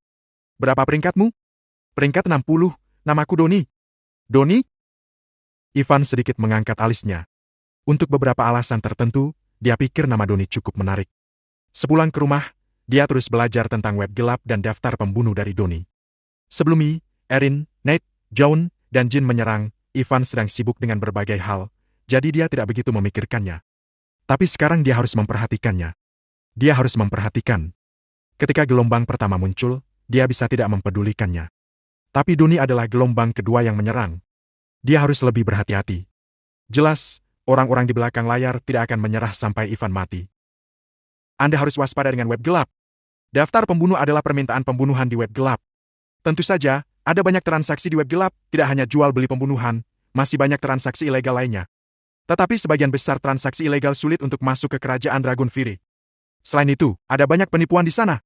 Misalnya, berkata dirinya sebagai reinkarnasi Kaisar Qin, dan membutuhkan Bitcoin untuk membuka makam kekaisaran yang disegel itu. Berpura-pura menjadi wanita kaya tidak dapat hamil karena suami mereka payah, jadi mereka mencari orang untuk membantu mereka. Masih banyak orang tertipu padahal ini semua adalah tipuan tingkat rendah. Ada banyak tipuan tingkat lanjut yang tak terhitung jumlahnya. Tiba-tiba Doni bertanya. Apa Anda memiliki komputer? Tunggu sebentar. Ivan memanggil pelayan villa, dan segera mendapatkan komputer dengan konfigurasi paling canggih, Dragon 15 Pro Max. Doni menyalakan komputer dan langsung memasuki halaman web page. Web gelap yang terkenal itu ternyata jauh lebih sederhana daripada yang Ivan bayangkan. Tampak mirip dengan forum biasa. Tetapi dia juga tahu bahwa forum semacam ini adalah forum yang terdesentralisasi. Situs web lain memiliki server tetap masing-masing. Tapi server web gelap berubah secara acak ke berbagai lokasi di seluruh dunia setiap milidetik. Halaman depan hanyalah penampilan. Postingan di forum itu semuanya ilegal. Adapun mata uang transaksi, semuanya menggunakan mata uang kripto yang mirip dengan Bitcoin. Doni mengklik bagian membeli pembunuh dan satu demi satu misi pembunuhan muncul di depan Ivan. Dan pada saat yang sama, dia melihat postingan tentang pembunuhannya. Dalam postingan tersebut, ada beberapa informasi pribadi sederhana tentang Ivan, serta jumlah hadiahnya. Hadiah awal adalah 21 miliar dan harga terbaru telah naik menjadi 10,5 miliar. Hadiah dibatasi untuk satu orang. Jika tugas tidak diselesaikan dalam waktu 3 hari, maka akan dianggap gagal. Bila dihitung, sudah hampir 3 hari sejak Qi dan yang lainnya menyerang. Bab 249, menurunkan nilai. Sebelumnya Shadow mengambil misi untuk membunuhmu, tapi gagal, lalu aku yang kedua. Kata Doni. Tapi jelas, dia juga tidak berhasil. Tuan Reed, apakah Anda membunuh Shadow? Tidak, mereka sedang melindungi istriku. Suara Ivan berubah. Artinya, jika tidak yang terjadi, setiap 3 hari, akan ada orang yang datang untuk membunuhku? Belum tentu, setiap kali gagal, kamu harus menyewa orang yang harganya lebih mahal, dan harganya akan lebih tinggi. Orang yang ingin membunuhmu belum tentu memiliki uang yang cukup. Jika dia menyerah, tidak akan ada orang lagi yang datang. Jelas Doni. Ini adalah daftar pembunuh kerajaan Dragon Fury. Saat berbicara, Doni sudah membuka daftar. Ada total 100 pembunuh di dalam daftar. Setiap pembunuh tidak menggunakan nama asli, dan mereka semua memiliki label harga. Ivan melihat bahwa peringkat 66 Shadow meminta 21 miliar untuk sebuah misi. Kesatria pisau terbang peringkat ke-60, 42 miliar, ahli dalam senjata tersembunyi dan pembunuhan. Bukankah kamu seharga 42 miliar per misi? Kenapa setuju mengambil 10,5 miliar saja? Menurunkan nilai jual? Canda Ivan. Itu karena aku harus membeli obat untuk memperlambatkan kerku. Dan kamu adalah orang yang memiliki misi seharga lebih dari 21 miliar dan tampak paling mudah dibunuh. Ini adalah apa yang Doni pikirkan sebelumnya, tetapi sebenarnya dia merasa jika ingin membunuh Ivan, orang-orang di luar peringkat 30 tidak akan bisa melakukannya, dan bahkan akan mati begitu saja.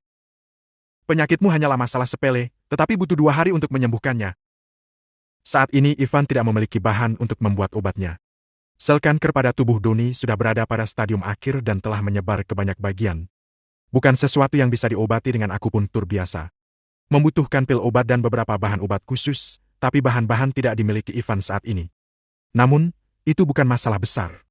Kanker mungkin sulit bagi orang lain untuk diatasi, tetapi baginya, itu bukan masalah besar. Tuan Reed, aku telah menahan rasa sakit selama beberapa tahun. 2 hari bukanlah apa-apa. Mata Doni bersinar dengan harapan.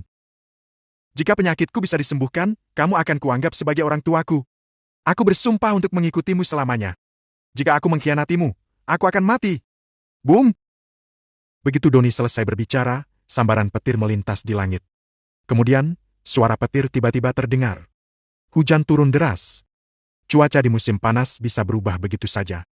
Sama seperti ekspresi Doni, dia sampai tercengang, raut mukanya berantakan seperti botol cat yang tumpah bercampuran. Lain kali, kalau mau bersumpah, lakukan saat cuaca cerah. Ivan tersenyum tapi tidak tersenyum. Mulai hari ini, kamu akan pergi ke kota Sisbei. Ivan mengatur agar Doni melindungi ibu, bibi, dan pamannya. Mereka yang ingin membunuhnya, jika mereka gagal membunuh Ivan, lama-kelamaan mereka akan mulai menargetkan orang-orang di sekitarnya, dan orang-orang inilah yang paling dekat dengan Ivan. Setelah mengatur Doni, Ivan naik ke atap villa, memanfaatkan badai dan petir, dia mulai berkultivasi di tengah hujan. Hujan turun, tetapi tidak setetes pun mengenai tubuh Ivan. Dalam radius 1 meter darinya, sepertinya ada penghalang tak terlihat yang menghalangi tetesan air hujan. Dia melihat listrik yang terjalin di langit dan bergumam. Apa metode pemicu guntur bisa sampai seperti ini? Teringat bisa berkultivasi metode spiritual, Ivan memulai metode kultivasi primordial dengan penuh semangat, menyerap semua jenis ki yang terkandung di udara. Baru pada pukul 6 pagi dia bangun dan pergi. Setelah berkultivasi semalaman, dia merasa tidak lelah, tetapi dia malah merasa lebih energik. Ini adalah keajaiban dari kultivasi. Satu-satunya yang tidak mengesalkan adalah dia menemukan hambatan kultivasi menjadi semakin berat dan sulit. Setelah semalaman berkultivasi, dia hanya meningkat sedikit saja. Jika masih ada jarak 10 juta meter dari terobosan, dia baru maju sekitar 1 meter. Kecepatan seperti kura-kura ini membuatnya kesal. Ini bukan salahku, tapi kurangnya energi dari roh dan energi jahat. Sepertinya sudah waktunya untuk mencari benda yang memiliki lebih banyak ki. Dia kembali ke aula dari atap dan membuka pintu. Mobil Sekar baru saja diparkir di luar pintu. Ivan langsung membuka pintu dan turun ke bawah. Seakan-akan dia sudah memperhitungkan kedatangan Sekar, semua pas tepat waktu. Sekar mengerti betul, hal yang terlihat kebetulan ini sebenarnya sudah diprediksikan. Dia terkejut tapi mengerti bahwa itu semua benar. Dia tidak lagi merasa aneh. Lagi pula Ivan adalah seseorang yang bisa mengalahkan Yang Kau dengan satu pukulan. Tuan Reed! Sekar segera menyapanya. Semakin dia memandang Ivan, semakin dia merasa bahwa mengenal Ivan adalah keberuntungan terbesar dalam hidupnya. Ivan mengetahui tujuan kedatangan Sekar dan bertanya langsung. Apakah keluarga Simon berjanji akan memberikan uangnya? Tidak. Sekar menggelengkan kepalanya. Aku di sini untuk memberitahu bahwa keluarga Simon bermaksud untuk mengundang Anda duduk di meja perundingan dan mengobrol. Kemudian, selagi dia memberitahu pesan dari keluarga Simon, dan dia juga memberikan surat undangan kepada Ivan. Waktu, pukul 10 malam ini. Lokasi, Surga Selatan. Ini adalah wilayah Raja Kotajayan. Apakah mereka mencari Raja Kotajayan sebagai orang tengah? Mata Ivan menyipit. Ya, kata Sekar. Selain itu, Tuan Pendekar keluarga Simon akan datang, dan dia juga meminta kakekku untuk pergi bersamaku. Tuan muda, maukah kamu ikut? Ya. Kenapa tidak? Ivan sudah lama ingin bertemu Gregory Barnes, Raja Kotajayan. Biasanya, bertemu dengannya sama sulitnya dengan pergi ke surga. Bahkan kepala keluarga Mac, Haley Mac, belum pernah bertemu dengan Raja Kotajayan. Ini adalah kesempatan besar di depannya. Bagaimana mungkin dia tidak pergi? Perlu diketahui, keluarga Reed mungkin dihancurkan oleh Raja Kotajayan. Ivan akan membalaskan dendam yang mendalam ini. Bisa lebih awal menemui Raja Kotajayan lebih awal adalah sebuah hal yang baik. Di satu sisi, Ivan bisa menentukan apakah dia musuh atau bukan, sisi lain, juga bisa menentukan seberapa kuat dia. Jika dia lemah, Ivan tidak keberatan mengambil kesempatan ini untuk membalas dendam. Oke, aku akan kembali dan memberitahu kakek. Oh, ngomong-ngomong, kata Ivan. Bantu aku mencarikan di mana aku bisa menemukan tanaman obat yang berusia lebih dari 100 tahun atau barang antik dari makam yang baru saja digali baru-baru ini. Aku ingin membeli beberapa. Makanan laut segar yang kamu sediakan di pesta waktu itu juga boleh. Siap? Mengetahui sikap Ivan, Haley Mac buru-buru pergi untuk mempersiapkan pertemuan itu. Ivan makan sarapan saat masih pagi sekali. Sekitar pukul 10, sopir yang dikirim oleh Sebastian menjemputnya tepat waktu dan mengantarnya pergi ke rumah keluarga Havland untuk menyembuhkan Antiri Havland. Keluarga Havland berada di peringkat ke-7 dalam daftar orang kaya Giant. Tentu saja mereka tidak tinggal di area biasa, tetapi di area villa mewah kelas 1 di seluruh Giant. Ivan tiba di depan rumah keluarga Havland, seseorang segera menyambutnya dan membawanya ke gerbang villa. Pada saat ini, ia melihat seseorang yang dia kenal keluar dari mobil, Lillian. Hari ini, dia mengenakan pakaian khusus. Mengenakan gaun putih panjang, dia tampak murni dan cantik, seperti bunga teratai yang muncul dari dalam lumpur dan tidak ternoda. Bersih dan murni. Kenapa dia ada di sini? Ivan sedikit bingung. Oh, sama seperti Anda, dia datang melihat cara Tuan Reed untuk mengobati Tuan Besar. Orang yang bertanggung jawab menerima Ivan menjelaskan. Bukankah kamu juga akan bekerja untuk keluarga Havland di masa depan? Hari ini, semua yang datang ingin melihat keterampilan medis Tuan Reed. Apa Anda tidak tahu? Resepsionis itu tidak tahu bahwa Ivan adalah Tuan Reed. Dalam pikirannya, Tuan Reed pastilah seorang yang sudah tua. Lagi pula, semakin tua seorang dokter, semakin hebat dia. Orang yang menerima Ivan dan Lilian menganggap mereka sebagai pengunjung. Ivan juga tidak menjelaskan. Dia tahu bahwa semua ini diatur oleh Sebastian, jadi dia diam, tidak mau merepotkan Sebastian. Tidak hanya Lilian, tetapi teman-teman sekelasnya, yang juga telah menyerahkan CV mereka kepada grup medis keluarga Havland, berpartisipasi dalam tes tertulis dan menghadiri peluncuran obat baru keluarga Simon bersamanya hari itu. Selain itu, penanggung jawab dari grup medis keluarga Havland juga hadir, manajer umum, Herman Zoon. Saat resepsionis berbicara, sebuah mobil diparkir tidak jauh, pintu dibuka, dan beberapa orang dengan cepat keluar dari mobil. Mata Ivan menyipit. Orang-orang ini tidak lain adalah Hogan Zoon, Nelly Sawyer, Clarence Chaucer, Will Lewis, dan Zoe Jerry. Bab 250. Aku tidak akan pernah memilihmu. Hogan Zoon, Will Lewis, dan Clarence Chaucer mengenakan jas dan sepatu kulit. Nelly Sawyer menggunakan pakaian ala wanita-wanita modis kota, dengan riasan yang tidak tebal tapi juga tidak tipis, membawa tas seharga 21 juta dan mengenakan menginjak sepatu hak tinggi. Dia sangat mempesona dan menarik perhatian. Zoe Jerry juga sama. Ketika mereka bertemu kemarin, rambutnya masih hitam. Tapi hari ini rambutnya ikal bergelombang berwarna pirang. Dia mengenakan kemeja V-neck yang longgar, seakan-akan memamerkan tubuhnya yang sangat indah itu kepada semua orang. Selain mereka, ada juga seorang pria paruh baya dengan jas hitam dan kacamata berbingkai hitam, berpakaian sebagai orang elit. Begitu dia turun dari mobil, dia berkata kepada Hogan Zoon, Clarence Chaucer, Will Lewis, dan yang lainnya. Hogan Zoon, ini kesempatan yang langka. Merupakan kehormatan seumur hidup untuk dapat menyaksikan Tuan Reed beraksi dan mengunjungi rumah keluarga Havland. Tuan Havland dan Yoel Havland sangat mementingkan perawatan medis ini. Ingat untuk tidak kehilangan fokus dan selalu berusaha untuk tampil lebih baik, mengerti? Pria paruh baya itu bernama Herman Zoon. Dia dulu bertanggung jawab atas departemen besar milik keluarga Havland, tetapi sekarang dia telah dipindahkan ke departemen medis sebagai manajer umum, statusnya sangat tinggi. Dia juga ayah Hogan Zoon. Jangan khawatir, Paman, aku akan melakukannya dengan baik. Nelly Sawyer berkata lebih dulu. Selama ini dia selalu bekerja dengan baik di sepanjang karirnya, sesuatu yang luar biasa. Herman Zoon mengagumi calon menantu perempuan ini. Ayah, aku tahu bahwa penyakit orang tua dari keluarga Havland adalah kanker, dan dia menderita kanker paru-paru stadium akhir. Dia mengandalkan mesin untuk bertahan hidup. Bahkan tim medis terbaik kerajaan Dragonfire dan kerajaan Phoenix tidak dapat menyembuhkannya. Mereka telah mencoba segala cara. Apakah masih ada orang di dunia ini yang bisa menyelamatkannya? Hogan Zoon berkata dengan suara kecil. Siapa dokter jenius itu?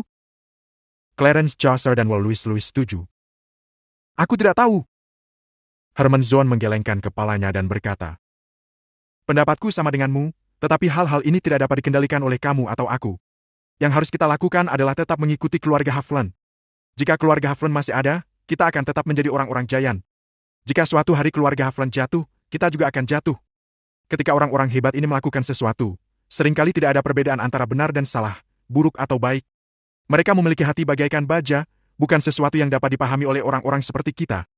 Jangan selalu mencoba untuk mengerti semuanya. Terkadang ada hal yang lebih baik tidak kita ketahui. Apa kamu mengerti? Meski hanya percakapan sederhana, Herman Zoon mengajari putranya cara bertahan hidup. Hogan Zoon mengangguk kecil. Ivan mengabaikan mereka tetapi pergi untuk menyapa Lilian. Setiap kali Lilian melihat Ivan, wajahnya sedikit memerah. Ivan, kenapa kamu di sini? Ivan? Lilian? Kenapa mereka ada di sini? Lilian hendak berbicara tapi perkataannya terpotong. Hogan Zoon dan sekelompok orang datang dari kejauhan dan terkejut melihat mereka berdua. Mereka berdua, kenapa baik-baik saja? Tapi itu tidak penting, yang lebih penting, kenapa mereka ada di sini? Hai! Lilian menyapa mereka dengan sedikit malu. Ivan melirik mereka dan tidak peduli. Orang idiot, lebih baik tidak memprovokasi dia. Namun, terkadang hal-hal sering bertentangan dengan keinginannya. Hukum Murphy. Semakin kamu tidak menginginkannya, semakin sering yang datang. Mengapa kalian berdua datang ke sini? Ini adalah rumah keluarga Havland, bukan tempat yang bisa kalian datangi. Hogan Zoon marah ketika dia melihat Ivan. Alisnya berkerut, dan dia memandang rendah seperti seseorang yang berada di posisi yang tinggi. Ayah, mereka adalah orang yang kumaksud, Lilian dan Ivan. Ingatlah untuk menghapus file Lilian dari grup medis keluarga Havland, dan jangan mempekerjakannya. Herman Zoon melirik mereka berdua. Sedikit mengernyit. Dia belum pernah bertemu mereka berdua. Namun, dia pernah mendengar beberapa hal tentang Ivan. Herman Zoon berbicara dengan nada seperti seorang yang lebih senior. Apakah kamu Ivan? Kudengar kau dulu adalah orang yang berpengaruh di sekolah. Lompat tahun ketika sekolah dan lulus dari perguruan tinggi pada usia 18 tahun. Benar? Ivan sedikit mengernyit dan tidak berbicara. Melihat perubahannya, Herman Zoon tidak peduli. Anak muda, sekolah adalah sekolah, masyarakat adalah masyarakat. Anak muda, lebih baik tetap rendah hati. Paman, dia tidak rendah hati. Kemarin, dia menagih hutang kepada keluarga Smith di depan ribuan orang. Nelly saya tidak memiliki hubungan dengan keluarga Simon, juga tidak mengetahui keberadaan keluarga bangsawan. Jadi dia berpikir dalam kejadian kemarin Ivan melakukannya kepada keluarga Smith. Paman, dia dulu mengerjai Hogan Zone, dan tempat ini bisa disebut juga seperti wilayahmu. Kamu harus membalas dia. Betul. Louis sudah lama membenci Ivan, berharap dia mati tiba-tiba, untuk menambahkan masalah. Dia dulu di sekolah, selalu menjilat para guru, bertindak seenaknya. Clarence Chaucer dan aku juga sering diganggu olehnya. Dia sangat jahat. Herman Zoon tidak menjawab mereka tetapi melihat resepsionis di samping. Mengapa mereka berdua ada di sini? Dan apa identitas mereka sehingga bisa datang ke sini? Sebagai eksekutif senior grup Haflen, resepsionis secara alami mengenal Herman Zoon dan buru-buru berkata, Tuan Zoon, bukankah mereka dari perawatan medis keluarga Haflen? Bos mengatakan bahwa semua orang yang datang ke sini hari ini, kecuali keluarga Haflen, telah lulus ujian tertulis perawatan medis keluarga Haflen, dan mereka mungkin akan menjadi karyawan Haflen di masa depan dan mengizinkan mereka semua untuk datang dan belajar. Oh. Herman Zoon mengerti. Ternyata seseorang yang berada di bawahnya, bukan orang penting. Dia pun tidak perlu khawatir. Kalian berdua, pergi! Kata Herman Zoon kasar. Namaku Herman Zoon, dan aku adalah manajer umum perawatan medis keluarga Haflen. Aku bertanggung jawab penuh atas proyek ini. Dengan studi dan tingkat kalian berdua, kalian tidak sanggup masuk ke grup Haflen. Ivan menatapnya dalam-dalam. Orang ini hanyalah seorang manajer umum, berlagak seperti itu, bisa-bisa orang mengira kalau dia adalah bos dari keluarga Haflen, berlagak dengan begitu tingkat sombong dan arogan. Bahkan dia berani menegur Ivan dan Lilian. Apa yang kamu lihat? Apakah kamu tidak mau menurut? Sudah kuberitahu bahwa ayahku adalah manajer umum keluarga Haflen. Semua yang terjadi hari ini, itu semua salahmu. Hogan Zoon sangat senang, dia sangat percaya diri dan arogan. Jika kamu tidak keluar, aku akan mengusir kalian berdua. Cepat pergi! Sungguh menjijikan. Nelly Sawyer tampak jijik. Ada bau busuk ketika kamu berdiri di sini. Cuh! Zoe jari-jari meludah. Lilian, cepat buat garis yang jelas dengannya. Aku akan membantumu memohon pada Hogan Zoon untuk membiarkanmu tinggal. Jika tidak, masa depanmu akan hancur. Louis sedikit berharap. Mengikuti dia akan menghancurkan hidupmu. Grup medis keluarga Haflen sekarang kosong dan memiliki banyak kesempatan. Jangan lewatkan kesempatan ini. Namun, muka Lilian memerah. Aku tidak tahu kenapa kamu selalu mengincar Ivan. Aku telah memutuskan untuk menjadi wanitanya. Louis, kita tidak mungkin bisa menjadi pasangan. Jika semua pria di dunia mati, dan tinggal tersisa kamu dan seekor anjing jantan, aku tetap tidak akan memilihmu.